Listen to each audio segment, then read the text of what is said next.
me hear us.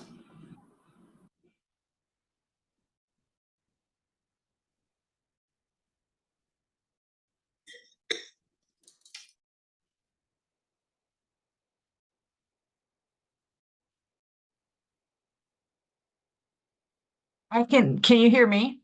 Yes, yeah, we can. Cool. Thank Okay. you. We're You're still welcome. waiting on numbers, so we'll turn on the camera in a second. We'll start the meeting. Sounds good. Thanks. Okay, thanks, Sammy. Yeah.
Yeah, we're still gonna give it a couple more minutes to see if some more people wander in person. So just give us a couple more minutes. Peace and thanks to you. Thank you.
And they don't, you know, they don't police the lot, they don't charge for it. I've just always parked there.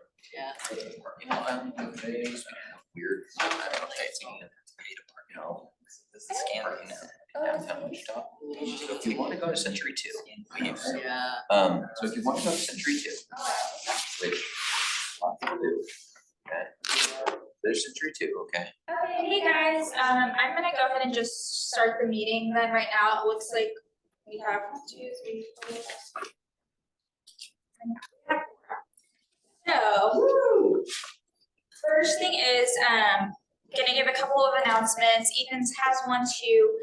To start off, if you guys remember, last year, you guys decided on a few projects for an ECBG grant. Yes.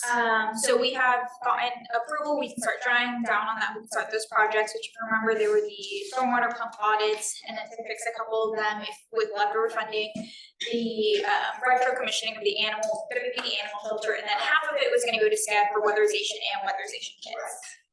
So the fellow that we received with that grant will also be starting on Tuesday next week after Labor Day, so she'll be working to do the administration of the grant. I'll be working with her obviously to help her, and so we both are aware of that. We're pretty excited for that, so that this project should get started. I can give you guys updates when we have more information, maybe when RFPs go out or when we talk again, just to at least give you guys updates on the amount of homes we're able to help out. Please do. We worked so hard, if you remember. Yeah. Finally put that together. So we're excited. I mean, there's just a few of us here now, but I mean, I'm thrilled that it's finally going through. Uh-oh. I see you, man. Run outside, run outside. Oh yeah, and sorry for the last minute switch, everyone. There is a power outage at the advanced learning library. Still? Yeah, from what I can tell, it's still out. They just closed for the day. They weren't gonna be able to get it fixed, so sorry for the last minute switch, but I appreciate you guys all being here. Update on drought. So as you guys are aware, we are in stage 2 currently. From the unofficial update we got from Gary Jansen yesterday is that we're down 30% in water usage from what had started from when the stage 2 went into effect. So We make that permanent. I don't know that anyone's gonna be very happy. Make that, people don't need to use as much water as they do. And they may find that they go, okay, this is not so bad. Yeah, for sure. The other part of that point is city revenue for water is down as well.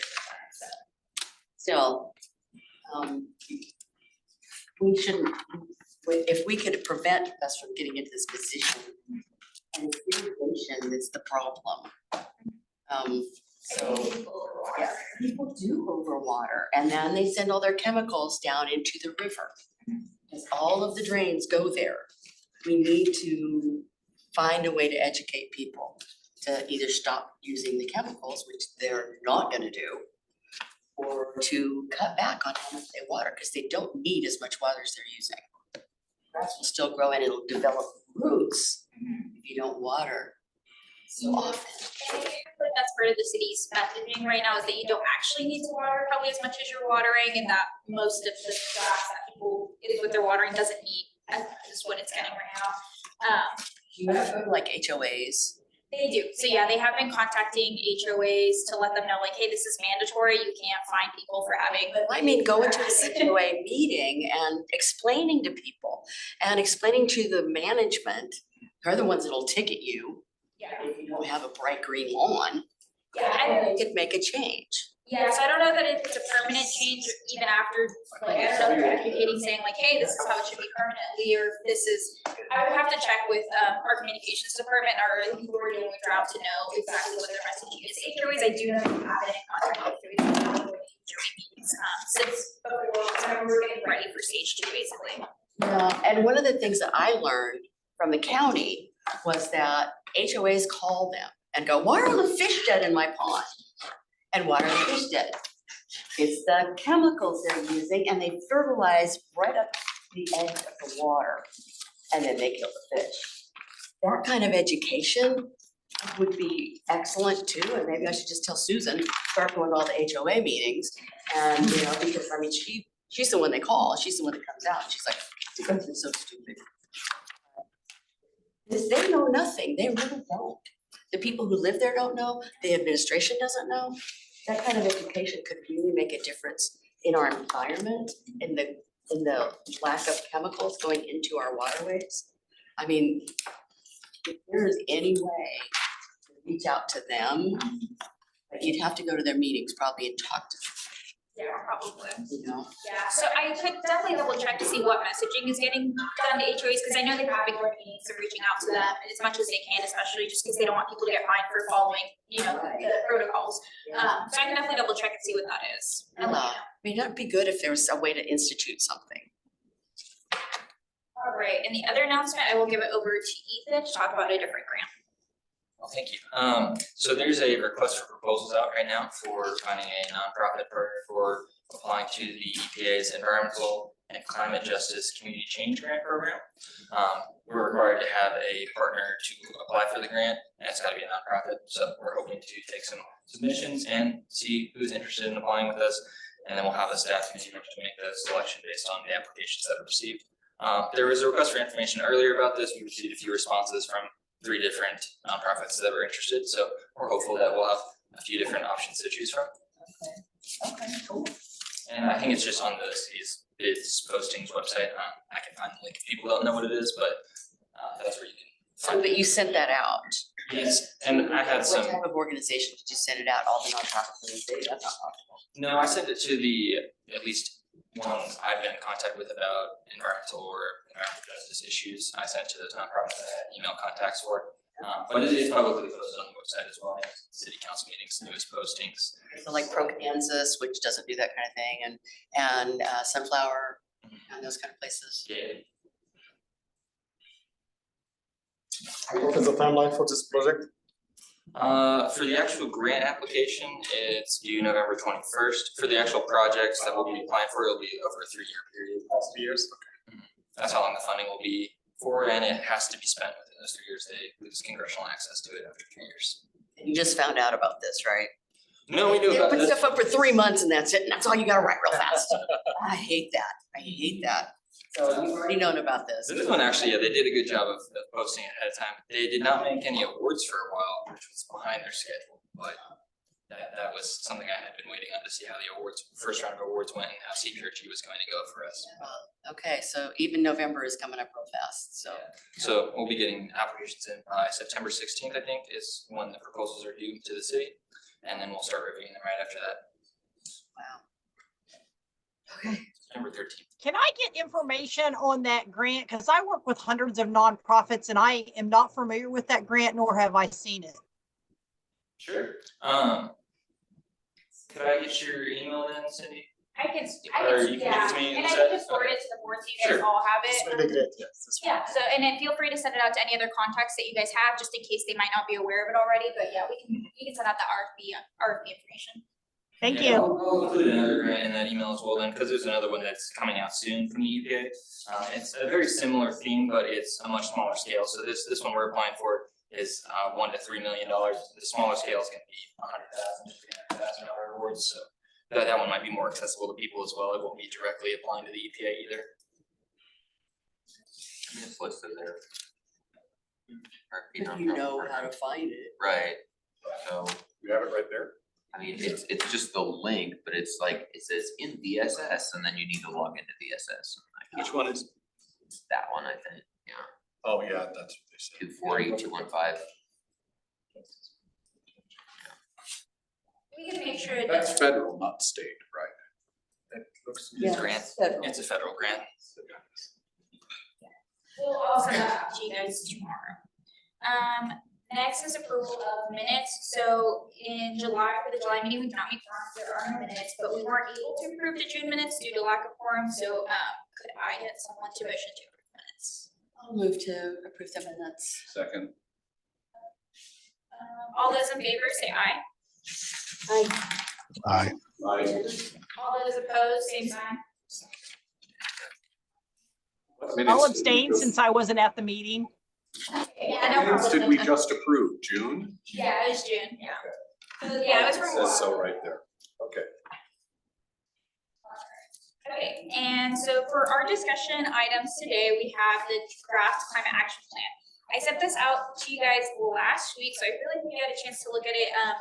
Because it is such a long document, I do recommend you guys take time to kind of go through it. We give a presentation, obviously it's not gonna be able to go completely in depth of everything in there, but we would appreciate any feedback you guys have, whether that be now or later, but just please take a look at it, and then we'll talk about kind of what our plan is for going forward kind of after this meeting as well. So give me a second, I'll pull up the presentation.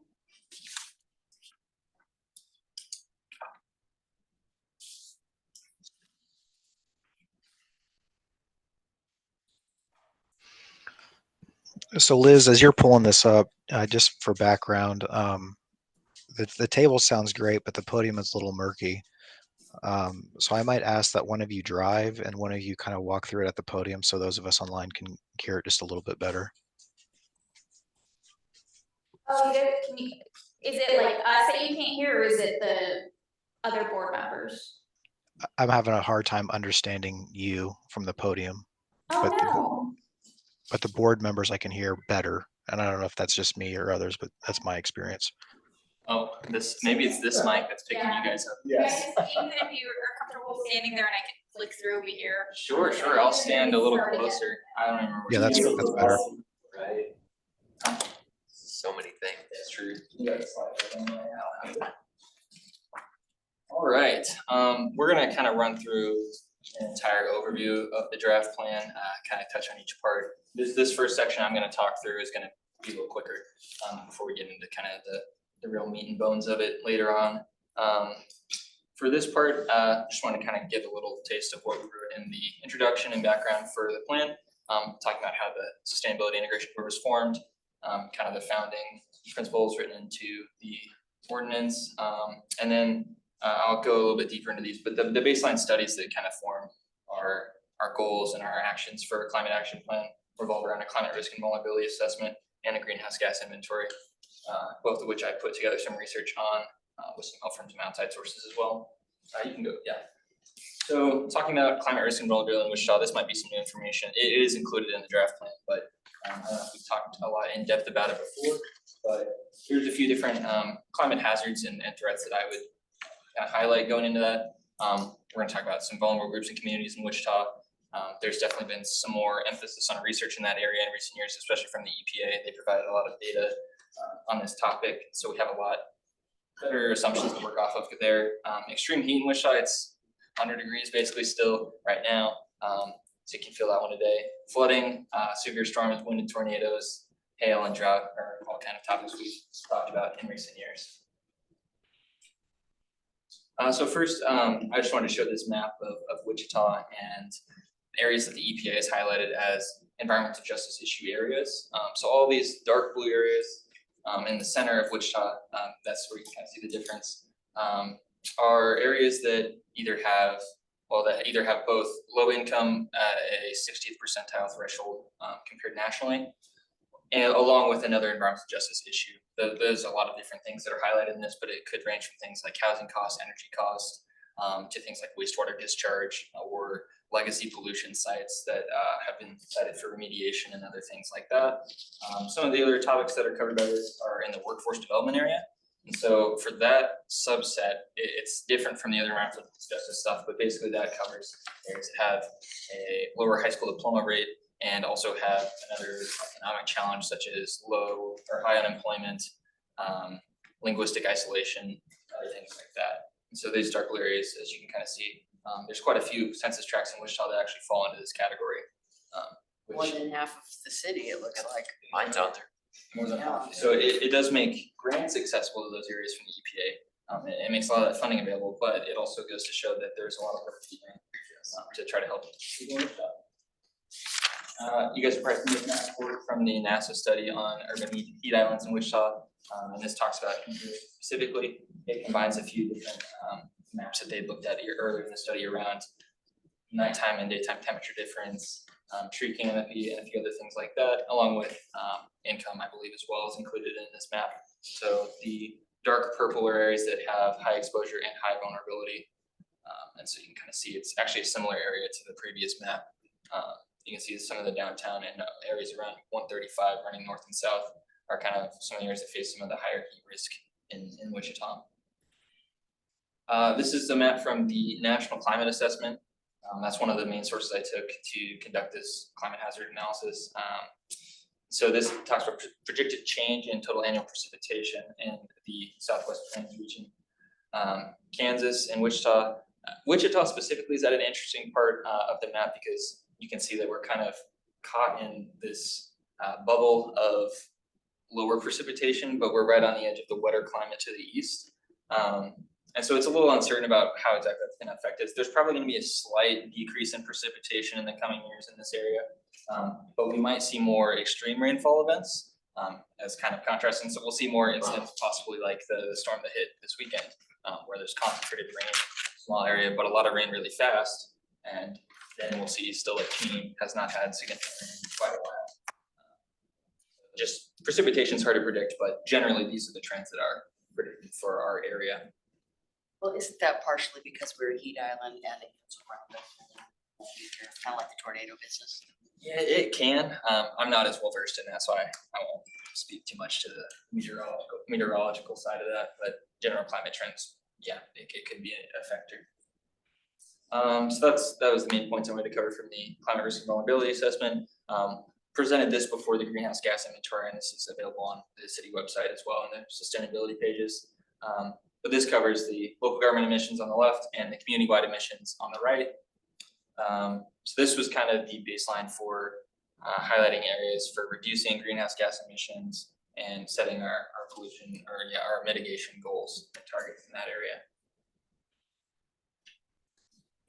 And then after this slide, Lisette's going to take it over, but just reiterating that vision statement that SIB came up with and working with CEI and the Community Engagement Institute to develop that.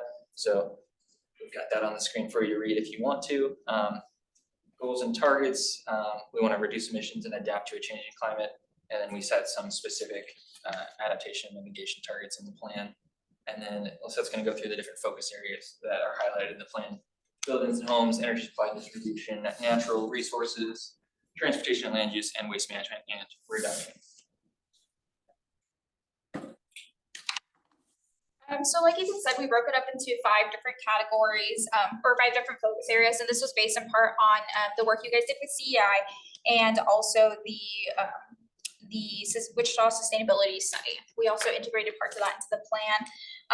And so the first focus area that we're gonna start off with is gonna be the buildings and homes. And so just again, for reference, like this is pretty bare bones compared to what is actually in the project. We just pick a few things that kind of we think best represent each focus area, but I definitely recommend you go through it. This follows pretty closely the worksheet I have, which I will send out. I realize I did not send this out, I don't think. CEI put this together. It's basically just an overview of the plan. So for all of you guys online, I'm sorry, I will send it out to you, but it follows the presentation pretty closely. So the first category is buildings and homes. So one of the goals there is 15% reduction in city building emissions, retrofit and upgrade city facilities. We hope to have a 50% reduction in residential, commercial, and industrial energy, greenhouse gas emissions by 2035. Promote energy efficiency weatherization programs and encourage investment in commercial energy efficiency. So we broke it down in each of these focus areas. We do have both city and community opportunities and benefits. So we're trying to make sure to target both what the city is doing and kind of how we can affect the community as a whole, what goals we can put for community emissions as well. We want to make sure that the city is also also trying to decrease their emissions that they're contributing, but making sure we have targets and things that we can have the community do as well, and to target community, whether that be the city create programs or us trying to give resources or education to help this the community reduce their emissions. Or grant money to put toward energy efficiency. Yes, exactly. So for city actions for this one, kind of the key ones are energy efficiency improvements, like we're talking about with the grant that you guys get for ECBG, trying to make sure that especially our bigger, more energy inefficient kind of tools and buildings might be able to be transitioned to more efficient and to be audited and to try and see where most of our energy burden is coming from, and by also reducing the energy bill that the city has. So some of this might kind of about LED lighting installations. It tends to be the easiest one to do, the cheapest one. You get the highest return on ROI. So that's already been a target for the city. But just continuing that and trying to make sure that all buildings are kind of brought up to that standard. For community opportunities and benefits, like we talked about, if we could look for grants for rebate and tax credit programs for home application, for home appliances and updates, weatherization assistance, and savings on energy costs. We kind of targeted this with ECBG a little bit with weatherization at home. So just making sure citizens are aware of those programs, which we will work a little bit while administering ECBG to get more people that fit the criteria. And the city also has a similar weatherization program. So just making sure that the community is aware of these programs or that they know, what steps they can take to have a more efficient home as well. Do you wanna pause here yet to take some comments and questions? Yes. One of the things that might be a good way to get that information, I know I've talked about this before, is to get it to the city council members so they can their newsletters. And we've got neighborhood association newsletters in many associations, especially District 1, that has the greatest need. District 3 probably has some as well. Those are the two of the hardest hit areas. So we can put those in our neighborhood newsletters, and I can definitely put that in mine. Because people are going to meetings, they're not seeing Brandon Johnson's emails, but I do, and I put a lot of that stuff in. So this would be really helpful for people to know where they can find this online really simply. Yes, so actually, to that point, we did update the sustainability website. So now there is a place for resources on there. So we plan to put any kind of information we have on grants, like the RFI and stuff. We're still in the process of doing it, but the tab is there already, and there are some resources in there. So just making people aware of those kinds of things that they can. It points them to both federal and local kind of government entities or nonprofits that will be able to help. So we're already trying to get the process on that started, and if we can, later along the road to try and have some of these physical copies to put different places. Yeah, that's wonderful. Thank you. Yeah, for the social media platforms, I know the city has a webpage. Should we allocate something, when you're making up news about something like that, so we can point the people where to find the resources? Yes. Or the people can get access to the website, just, like they can have promoted, information. Yes, I think once we fully update the website, have it ready to go, it's kind of one of the first things we want to be able to work with our communications team just to let people know, hey, this is where some of those resources are. It's definitely one of the things. And then if we can put it at newsletters, just have council members point to like, hey, if you need resources for these kinds of things, especially since we have a grant allocating funding to some of these things. So As I do recall from our rounds of discussions that community engagement is a key to make us successful for that. And yeah, community engagement is weaved a lot throughout this plan as well. So, as long as everything goes well, we'll have a plan for how to engage the community, whether it be with education, whether it be just having better channels of communicating with people. Historically, we've had, I guess, maybe systemic challenges with non-resident landlords. And that seems like it may be an opportunity to get those landlords on board with grant funding and things, tax credit programs, to get the scale. Well, and one of the pieces of the weatherization assistance with SCED is to give people temporary things that they can do. Not permanent caulking, but some of the weather stripping and stuff, that sort of thing that can help them individually too, even if we can't, and some of those landlords don't give a damn. That's good. So, but this would be something that people could take advantage of. Yeah, and it's always going to be kind of like an issue we're going to have to think about is knowing how to target, when we're talking about not just homeowners, but also renters, since they make up such a big portion of the city. And especially young people like myself, we tend to rent and stuff. So making sure there's options for us, or that there's more buildings that are LEED certified or different things like that, more options out there for them. So it's definitely one of those things that we're thinking about and have to learn and make a plan for how to tackle and be able to help both homeowners and renters. Just a reminder, Evergy's their energy efficiency programs that were approved by the KCC are getting ready to kick off this year and then expand over the next 3 years. So leveraging those utility programs will be a big help to you. Yes, yeah, Evergy does have a lot of rebates for different things. We're looking at them particularly for EV chargers and homes and stuff. So definitely one of the resources that we will point to.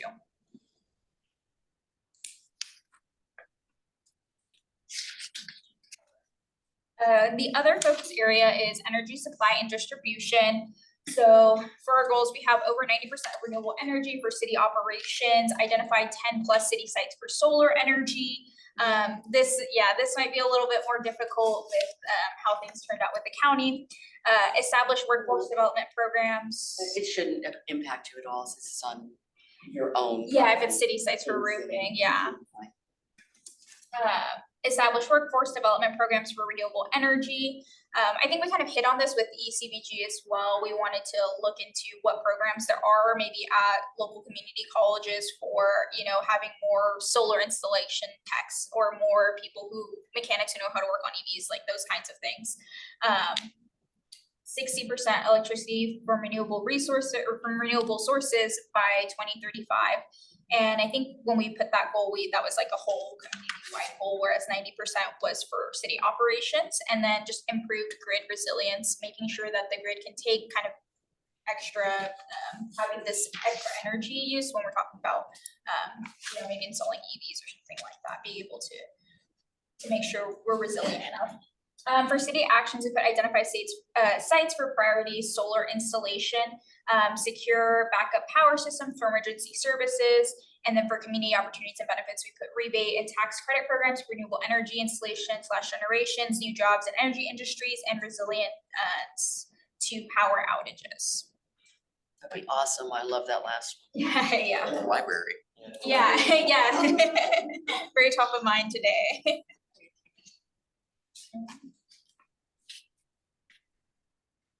Yeah, feel free, anyone online, if you want to send a chat or anything with any questions. Ethan's keeping his eye on the chat, so. So just for information, like new generations of energy coming out, something called like a flow battery projects, So they're using type of organic or inorganics chemicals. They can store energy and they have kind of ions to exchange and generate electricity, So this might coming up, in the next 5 to 10 years. So this might be another source of energy, in Colorado, in building right now a commercial, plant using this type of technology. Oh, wow. So especially So that was in Colorado? Yes, there is one in Colorado under construction right now. It's mainly like we're saving for power outage or something like that. It's not cheap, as I said earlier, but one of the days it might get in to affordable prices, Yeah, I think for us right now, what seems to be the best option is wind energy. The city buys a lot of wind energy from Oklahoma, so kind of seeing if we can increase that, continue that. Okay, we know what the city ordinance is on wind energy, right? On in here, in the city, yeah. Yeah, so they're gonna have to do some adjustments to that Yeah. in order to put any wind within the city. What ordinance are you referring to? There's an ordinance that says if your wind, you can put a wind turbine on your property, but it has to have enough area around it, Oh. so if it falls over, Right, okay, yeah. it will still You're land on talking your about, property. you're talking about the local generation Yeah. Yeah, of wind yeah, energy. but I this thought would- you, I thought I you were don't know saying this that would there affect was some some liability. policy that was Oh. actually preventing the buying. Oh, buying it from Wind offside, generator, yeah, but if you're putting it on city property, Right. Yeah. that's what's currently in place. So you'd have to have a really big Well, okay, open so- area. so I if- couldn't put it on my house. I mean, if we're talking about, locally sourcing power generation in the city of Wichita, what actually is the upshot of the county's decision if the city was looking at city property? I'm not certain the city actually owns, a space that could have a solar array of any kind of significant size that wouldn't ultimately just be, a building cover. Yeah. But I mean, if it did, if something came along and like, and we were making use of like, I don't know, we were tearing down, abandoned grain silos and we were putting up stuff like, say, along Broadway or something like that. The county's new regulations prevent the city from doing that? Does the county have that kind of authority over city land? Maybe it does, maybe it doesn't. I don't think I so. think it depends on the size of the array. this is Tammy, I'll speak to that a little bit too. I mean, the advantage to solar is only behind the meter. It has to be installed at the site and interconnected behind a meter and consumed on site. You couldn't tear down, you couldn't put the city couldn't put a large solar array somewhere and take that generation to offset city usage. It would get sold in the market, but it wouldn't be an economic win. The advantage to solar is rooftop or ground mount at the site where it's interconnected behind the meter to offset the load. Okay. I also really like the solar carports. I think that's great for shade for cars plus solar energy. I wish we had more of those, but we'll see if we get more of those in the future. Any other comments on energy supply?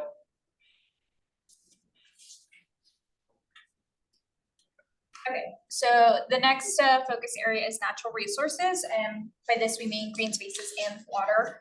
So to achieve and maintain 70% of the city population with access to green or blue spaces within 15 minutes, achieve the maintain citywide tree canopy coverage in Wichita by 2035, and raise the tree canopy coverage percentage in NASA identified heat risk census tracts.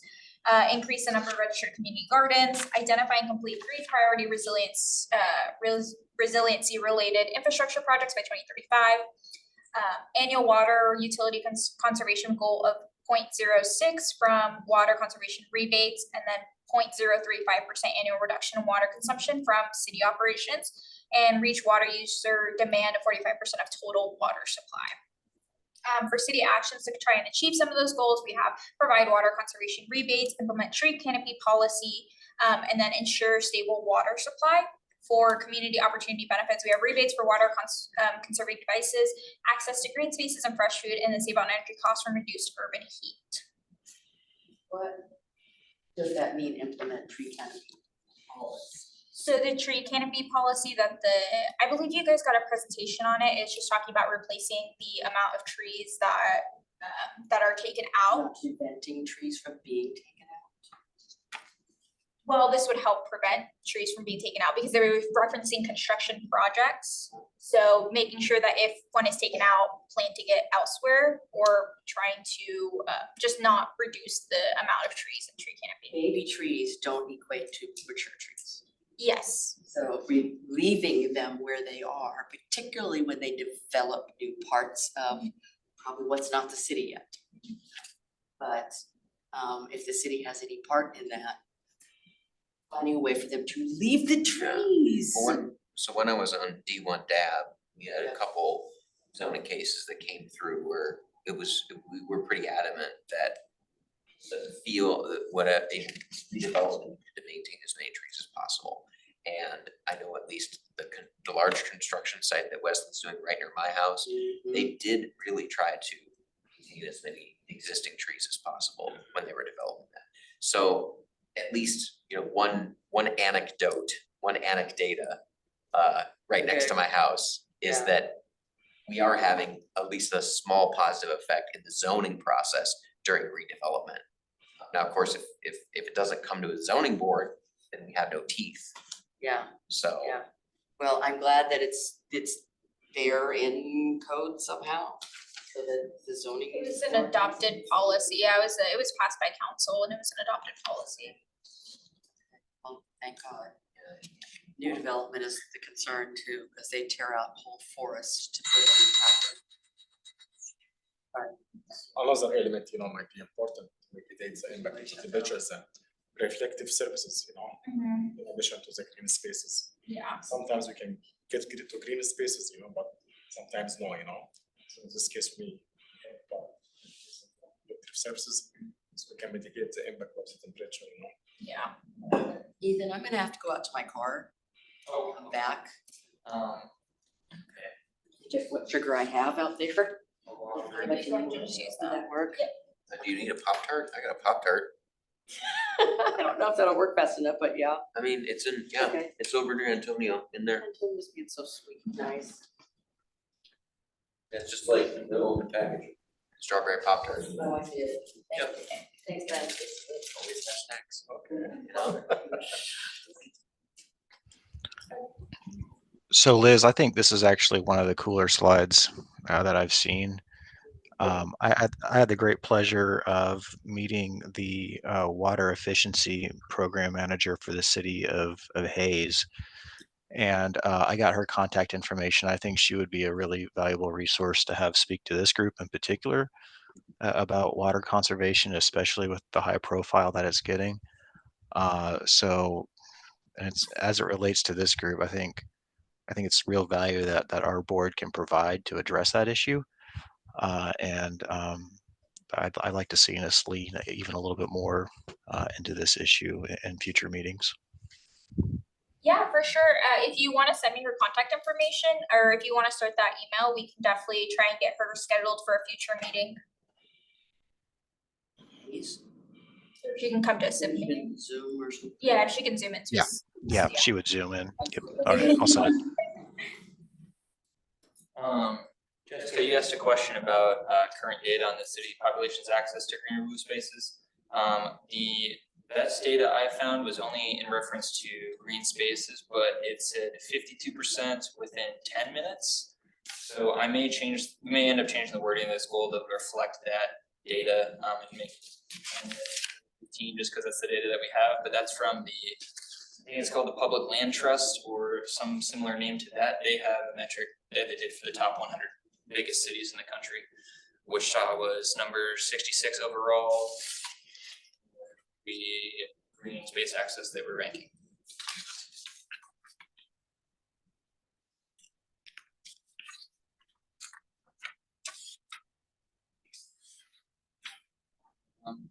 Cindy, I'm not sure. There was conversation at city council meetings, I believe, about parks, but I don't have any comments on that at the time. Mr. Gage, are you scared to say anything? I haven't seen any way I could comment on it. Any other things about natural resources? If there's any confusion on the water conservation percentage goals, I can explain what they mean. They do seem a very small percentage. Have kind of a growth in the city. So we're building more houses to expand this way. Yeah, Yeah, part of the reason for that is that to maintain the water system as is and cover all the costs of operating it, we can't cut usage that much. So like cutting usage right now is costing us millions of dollars. it's gonna be harder to, let's say, replace broken pipes when they exist. And hurts maintenance, things like that. Right? Water treatment plant coming online, that's gonna be pay off. Well, to Lori's point about, the city expanding physically, well, this is another weird thing where zoning comes into play and enabling the infrastructure that's currently in the core to be redeveloped more densely, that reduces that sprawl and the infrastructure that costs a lot to maintain. Yes. It's not immediate maintenance because it's brand new. but it will. Lot of maintenance. Yeah, and I don't think it's mentioned, but on the next slide, we talk about transportation, land use, which in this plan, not in the presentation, it'll talk a little bit about land use and potentially rezoning some of the areas downtown, allowing for mixed use zoning as well. Mixed use zone. Okay, so as I mentioned, next one, focus area, we have one more after this, but it's transportation and land use. So some of the key goals that we outlined in this plan is to maintain a minimum of 25:1 ratio of electric vehicles and public chargers, reduce the number of pedestrian crash/injury incidents from the amount recorded during the 2012 to 2022 reporting. And then increase transit ridership by 10% from 2019 levels by 2030. Increase the number of electric buses in service and increase the bus route frequency, and then increase the percentage of trips within Wichita don't involve automobiles. So trying to encourage more walking, biking, and use of transit. For city actions to try and achieve these goals, we have support pedestrian safe infrastructure, whether this means making more bike lanes, trying to increase the amount of sidewalks or safe sidewalks, and allowing for maybe some change in the way cars currently operate in the way we have our street lights set up and everything. Identify sites and partnerships for public EV chargers. We're talking a little bit about this internally, is kind of what would a plan look like? Would we do public-private partnerships? Does the city want to own any more infrastructure? What would the cost be? Things like that. And then stabilize the Wichita transit budget. Obviously, in order to try and increase the number of electric buses and increase ridership, there has to be more routes, hopefully, and more the amount of time that I'm losing my words here. The percentage of trips? No. Frequency of the, yes, frequency was the word I was looking for. For community opportunities and benefits, it would allow for accessible transportation options for all, and not just a few, or not just those who have to ride it, but being able to encourage people who have other options to ride public transportation, improved air quality, and then reduce traffic congestion. I would like to share like a general comment about the electrical vehicles from my experience. So electrical vehicles in general, they are good for minimizing the carbon emissions, but they are add more requirements for the power grid, project, Yes. And the electricity from the power grid is coming from power plants, and from the power plants, they are using huge water for cooling, So the more electrical vehicles in the future will add more water stress, but it's like within years coming up, So it might be wise to balance, especially to minimize relying on the off grids and something like renewable energy, batteries and other resources. Otherwise, we will go from carbon emissions problem to water stress problem. So this is how can I read the next 20 years, Yeah. Yeah, that's a good point. A lot of this plan kind of coincides. So we talked about trying to get more renewable energy Exactly. resources. To balance both this. Exactly, yeah. And then making sure that, if we can reduce the amount of individual riders, whether it be 3 electric vehicles, it'd still be better if they rode one bus together, So trying to find that balance. That's why in the future for planning a city, we might need to focus more on proximity concept, for the city. Mhm. So we can make everything accessible, like for the bus or biking, so we can get access with less time of driving or stuff. Lots of mixed use, Yes. Right. so that Yes. there's more shopping available Exactly, to people like there is at my house. I could walk to Walgreens, Jones. I'm in Central and Hillside. I can do whatever I want. Yeah, here Yep. too. We can get to anything Yeah. quick on foot or on a bike. It's not, but it's nice because we're in the middle of town and we can do that. Right. But the farther out you get, the harder that is because they just build houses, Exactly. $1 million houses. Rather than homes that have grocery stores nearby. Our house was not $1 million. Yeah, no, mine wasn't either. Right. Yeah, and it's hard because there's not, as someone who was looking for a home, a house, it's very hard to find that balance. I live downtown, so I have an apartment downtown. It was very easy to get everywhere. I would bike to City Hall, and then moving out of that, not having a home option where all those amenities are close. So trying to make sure that people have their amenities, their green spaces, their grocery shopping, doctor's office, trying to go in close proximity to do that mixed use, making sure that it's even legal to build around, where people want to live. It's difficult. And I need to get a hold of Penny too and find out for the new transit center. Are all the plans still in place that Mike had put together? for Yeah. that? It's all still there? It's all still Okay. in plan, yeah. All electric buses, charging stations within the parking garage, the bus garage, and then solar on top of Would everything. have to go, they had to Cut it back Yeah. significantly. They had to go put it out for rebid because everything got more expensive. Yeah. So some of the amenities may have been. I hope they didn't reduce like charging, and that kind of stuff for people could I could go put their back in EV my, there and charge up while they're on the bus doing stuff. right, I go back in my advisory board packets, but I think for sure that a level of parking was taken out of the parking garage. I think that was discussed at the council meeting when this was brought up.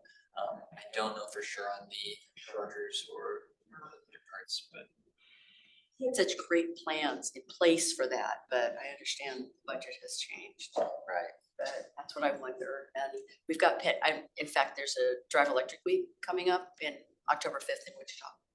And Penny is going to bring a bus because Mike always brought buses. So she's gonna bring one of the electric buses.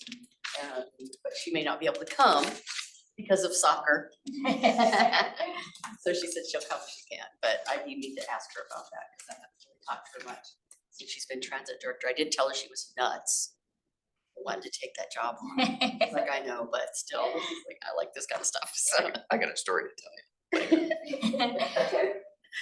Any other questions before we move on to our last focus area?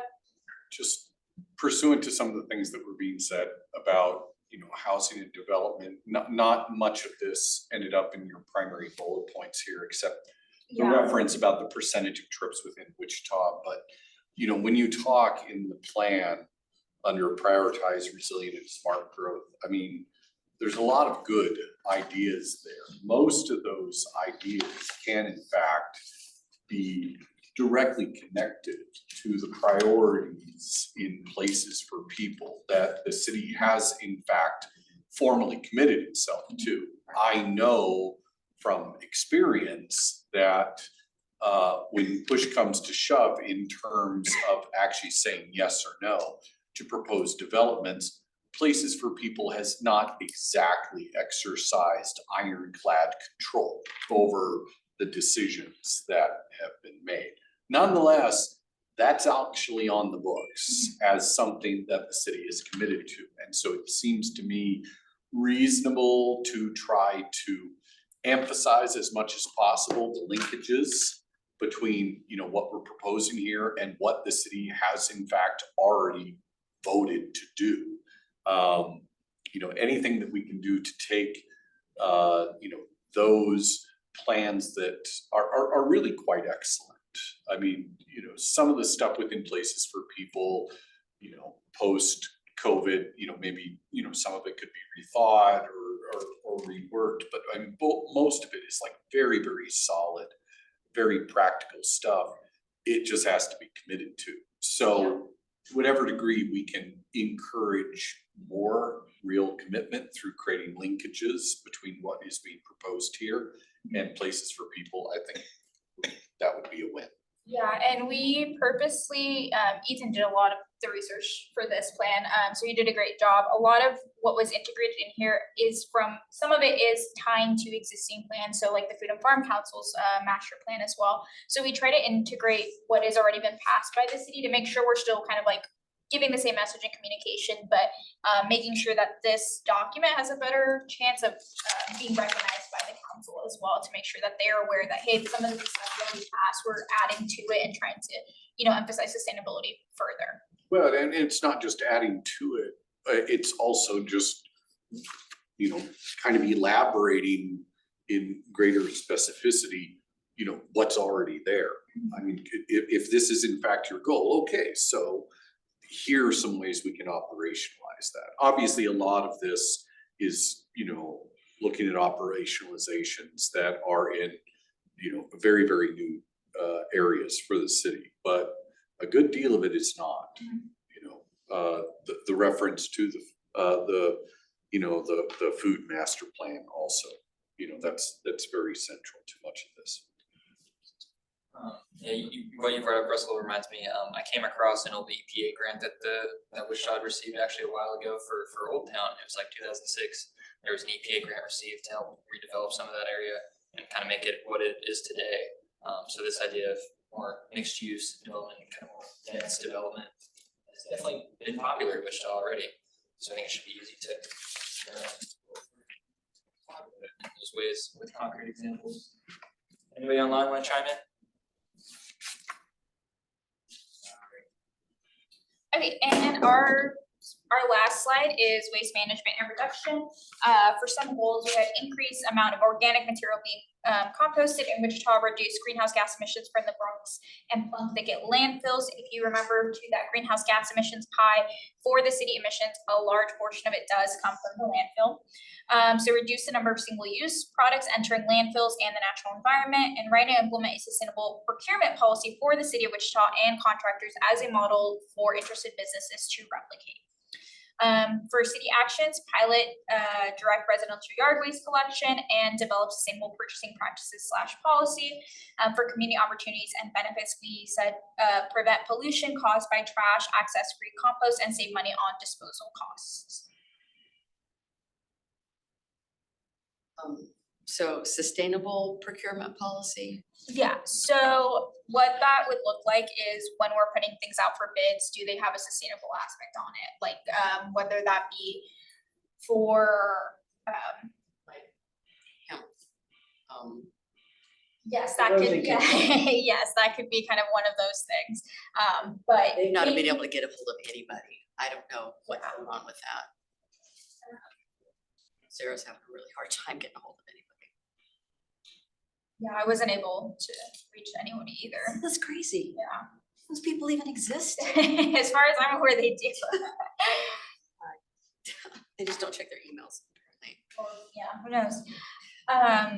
Yeah, so it just means integrating it more into whether it be like our bids or our bid processes as well, just making sure that there's a sustainability thought and that when we're putting things out to bid, it already comes in with the sustainable kind of like aspects put in there. And not be an afterthought or something that we have to, that Ethan and I maybe have to advocate after every single bid or something. That's something that's just kind of baked into our processes already.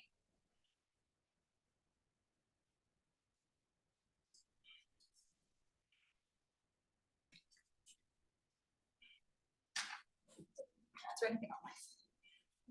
Since you said that.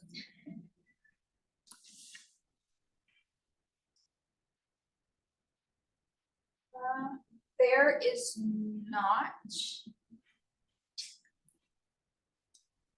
There's a sustainability board page on the website. We're updating it with some of this stuff in some time. Sometime. Well, we have some other aspects we want to add to it before we post the draft to it, but there's a survey aspect we'd like to include with it at the same time. And there's lots of stuff that the city has done that nobody knows about.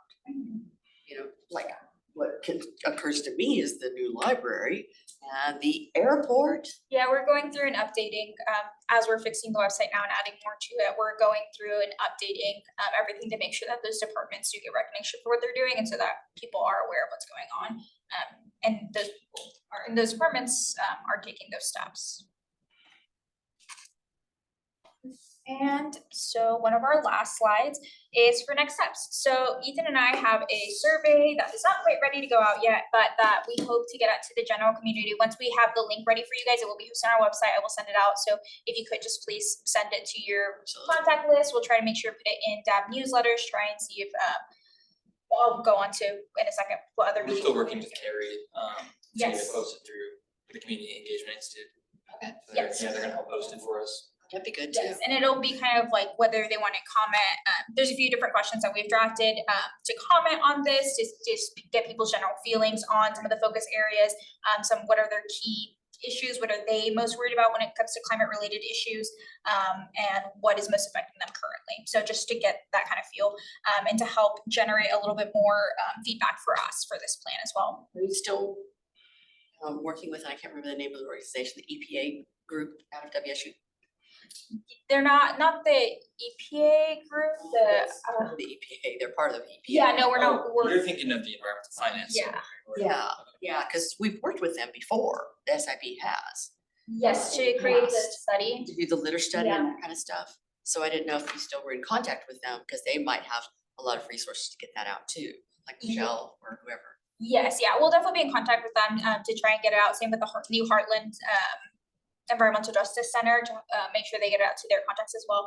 We are trying to focus kind of in Wichita just because this is a climate action plan for Wichita, but for sure they will be some of the people that we still have contacts with them, so we'll send it out. And just anyone we can, we'll try and post about it on our social media, like I said, try to get to the apps. But outside of an online survey, which we do plan to at least I will be translating it to Spanish, and then we'll see if we can translate it to Vietnamese as well.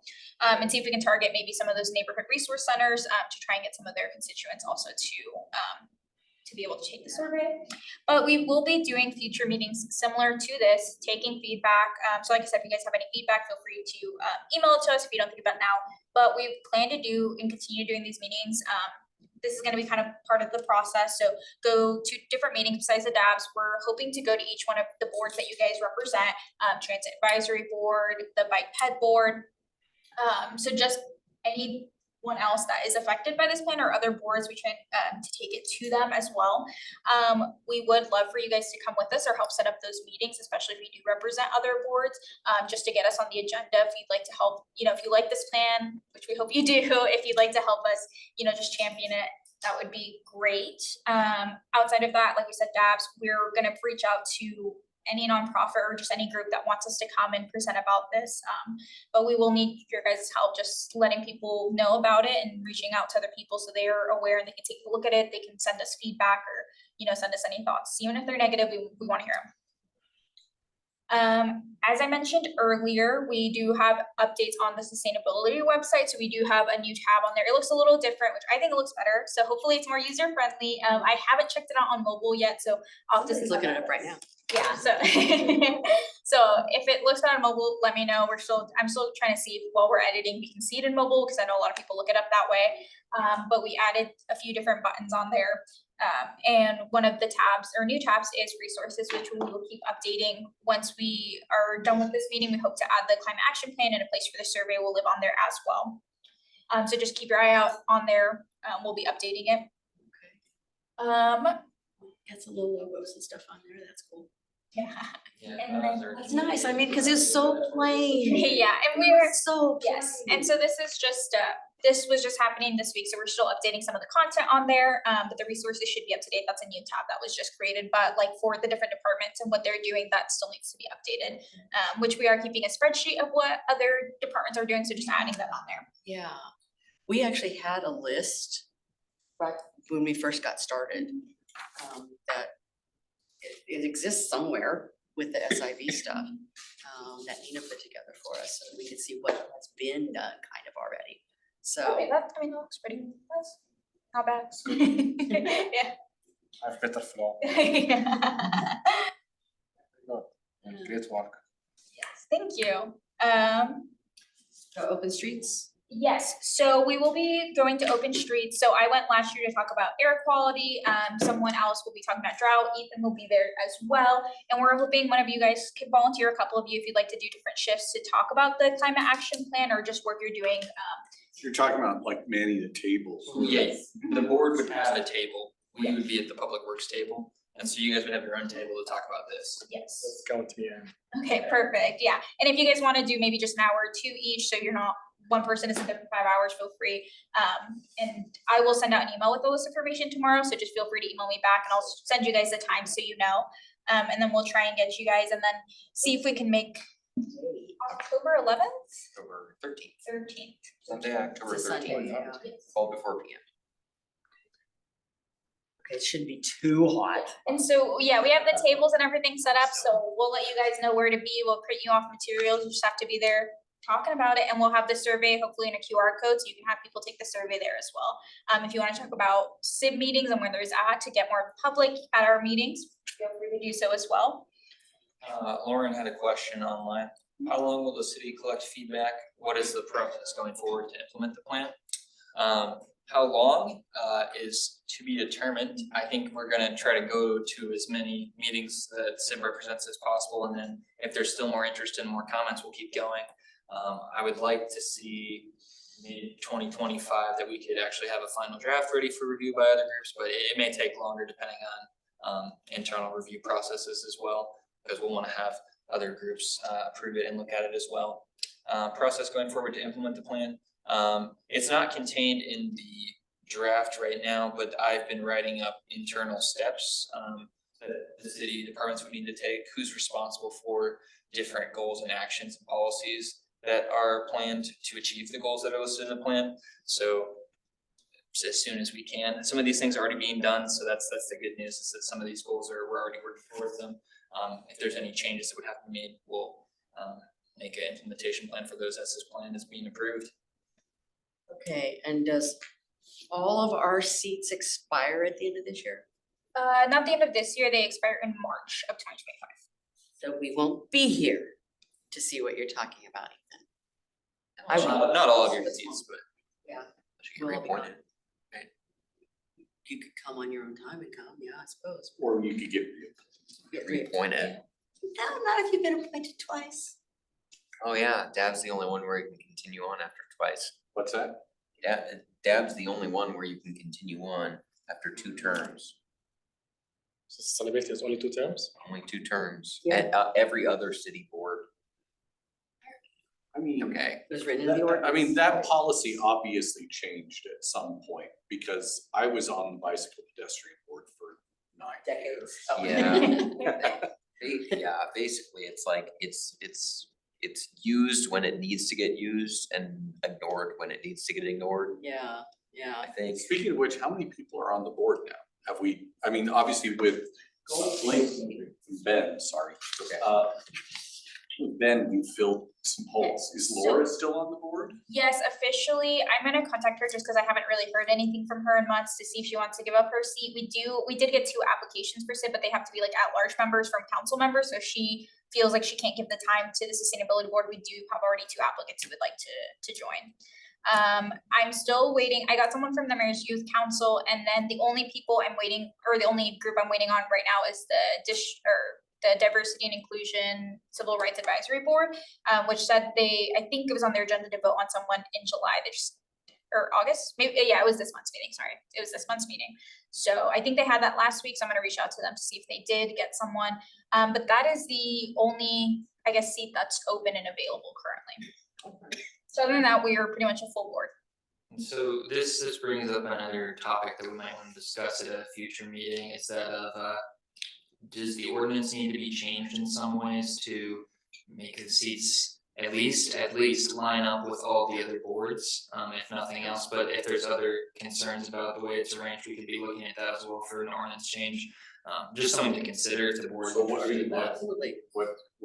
what specifics are you talking about? So if Just the size of the board or? It could be, if, it depends how you all feel about the way that the seats are filled as well. We've struggled a bit to fill some of the other boards, and there's been some feedback that suggested that maybe people weren't happy with serving on multiple boards in that capacity, and that maybe these should be just more council seats, or set up in a different way for filling the seats, that maybe you don't have to be on this board to fill that specific seat if we're having trouble filling it. I also thought of like the Food and Farm Council would be a good. In my case, we've already done that. Sorry. Oh, like you were. I'm here representing the Bicycle Pedestrian Advisory Board. I'm not on the Bicycle Pedestrian Advisory Board any longer, but they Right, so- still chose me as their rep. So we already have, because nobody has said no, we've already said, you don't actually have to be on a board in order to be the representative of that board on the SIB. I do feel like yours is a special case, Russell, where I don't feel like another board would, like, just because you're continuing to go to the bicycle pedestrian board and you've been at those board meetings for, you said 9 years. So I feel like that wouldn't be I feel like you're the exception. I don't know how many other people will continue going to all board meetings when they are no longer on the board. Yeah, we're also about 5 Some of us months. don't have anything else to do. Yeah, we're 5 months past when we were gonna fill those other seats, and so we still haven't filled some of them. We have names now, but it did take 5 to 6 months, so if we have people interested in joining from outside those boards. So I mean, that we might need to look at, but if, yeah, it just depends what the sustainability board wants to do with that. And like Ethan mentioned, maybe adding a couple, maybe someone from the county would be good to have their input as well, or. 16 people on this board? Yeah, If you want it, so if you want to change, maybe the Diversity and Inclusion Civil Rights Advisory Board, maybe that seat is switched. I'm not, whatever, because either way, we're gonna have to go to ordinance to change it because of the fact that you guys are off on the years, which made it difficult this year. And so making sure that doesn't happen again. So no matter what, we have to at least fix that for this incoming term. I'm not sure if it's gonna make it you guys only 1 year, and then so it lines up with everyone else, or make it 3 years and make it line up on the next time. Where is everybody else? What's the cycle that all the other boards are on? So they are 2-year cycle same, but their cycle ends on even years. Okay. And we end We're on the only odd ones years. that are on. All at once. But Do they have half of them at this time and half of them at that time? No, they're all up at the same time. Same time, that's stupid. Yeah, and because SIB has members from other boards, it makes it extremely difficult, as we saw kind of this year. So just, any changes, no matter what, we're gonna have to go with those changes, whatever you guys decide to vote on. But if there are any other things that you don't like about the way the ordinance is set up and the making of the group, we can discuss those going forward.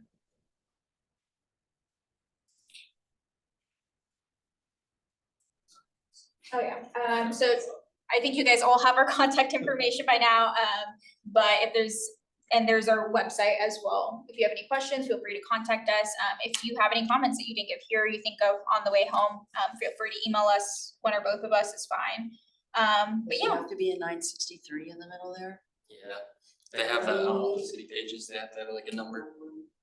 What if you just type in wichita.gov/sustainability, will you still get it? Let's try it, sure.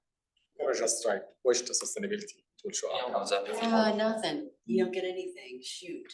Yeah, or if you type in sustainability in the search bar. Yeah, the Google one. comes up. Yeah, I just like Google, I hate to do Google though.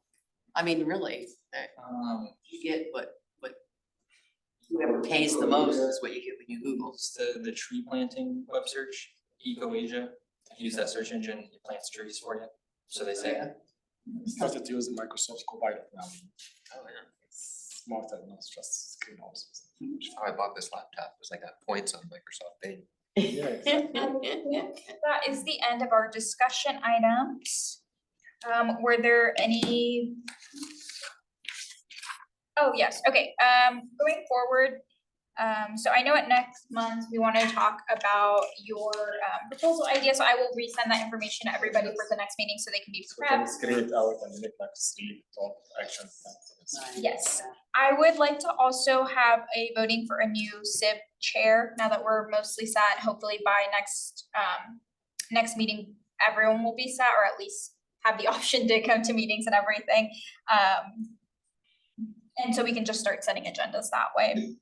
And then I would also like to discuss what kind of future things you guys would like on the agendas. Ethan and I will continue to update you guys on the progress of kind of how this is going, any future meetings that we'll be at, and we'll reach out to you who are coming from other boards, so maybe you can help us reach out to them about presenting this plan to them, and we'll tailor it to what group we're wanting, unless we want like a general one for like DAB, but for Transit Advisory Board, we can focus on the transit and land use section, while touching on a few others, but focusing on those main ones. But outside of that, knowing kind of what else after next month's meeting, we can kind of discuss what else you guys want to discuss, maybe talk about committees, since we're mostly set, then what you'd like to do with the committee, so we can update that page as well on SIB. Basically any other meeting, so. Yes, so just knowing, just kind of keep that in mind, like what topics would you like to do? James brought something up, a good topic for a future meeting, but just anything like that that you would like to know more information on, or that you feel that you know information on that the group would benefit from, or just any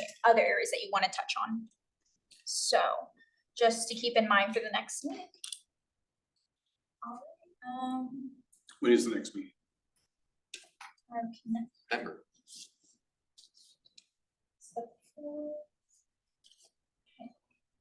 Six. 25th, Sorry, September 25th. And we're gonna have to decide, or did we already put in place the November, December?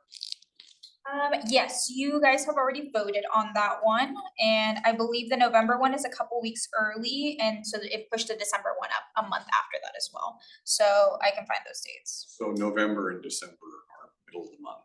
That's. Yes, I believe November is like November 11th, if I remember correctly. Is it 13th? I can't remember anything. Okay, so December is 11th then, I think. yeah, December's the 11th. Yes, Put them on my calendar. yes. I thought I had, but then I realized that I And I hadn't. can go taken ahead and send those out, because I think I usually just put for it to reoccur on the fourth Oh, it's your Wednesday of every month, but I'll send the November and December ones out. It's always screwed Yeah, up. so busy. Very busy. And I know we miss quorum a lot, so when we do have a new chair, if they want to cancel that meeting, because I know last December, I think we had trouble with quorum December, January, just due to, family vacations and other commitments and stuff, so. Okay, I think that's it for discussion items. Any public comments?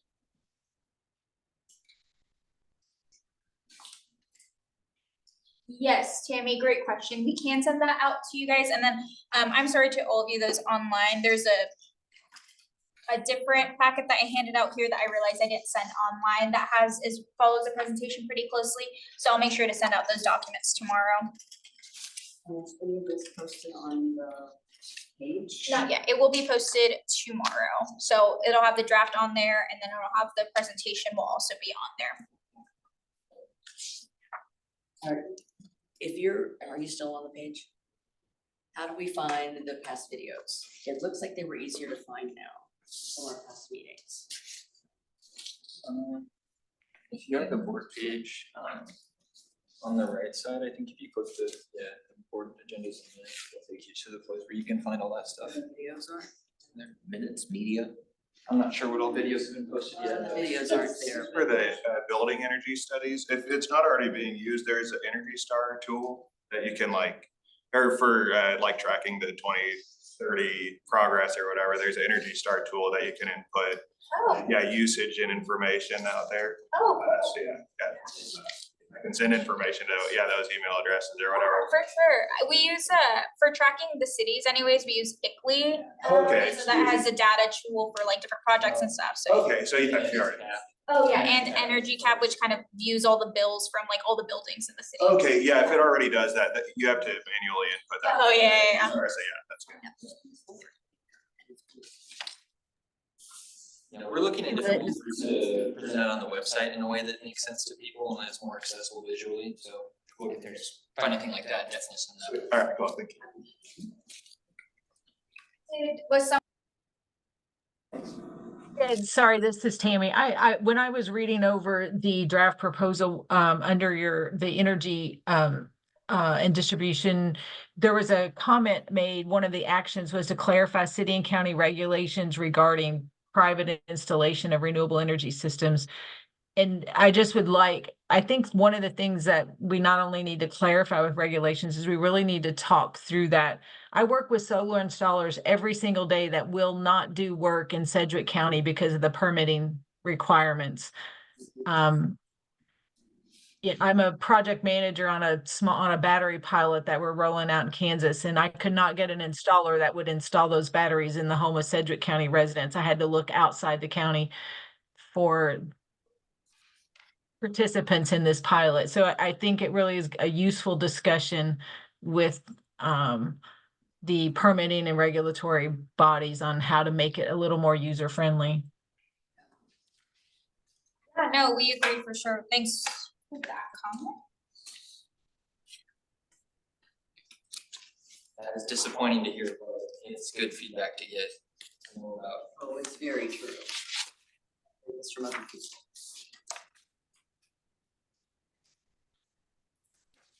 I should say that it wasn't that they wouldn't do it, but the cost for them to install for us in Sedgwick County was thousands of dollars more than anywhere else because of the time commitment involved with permitting and inspections here. And isn't there an extra requirement that you have to have a master electrician on your Site. roof? That's Yeah, ridiculous. And you have to have them on site for the inspection. So that means you pay prevailing wage for a master electrician to sit there potentially 3 to 4 hours. They don't give you a specific time either. They give you a time frame. Yeah.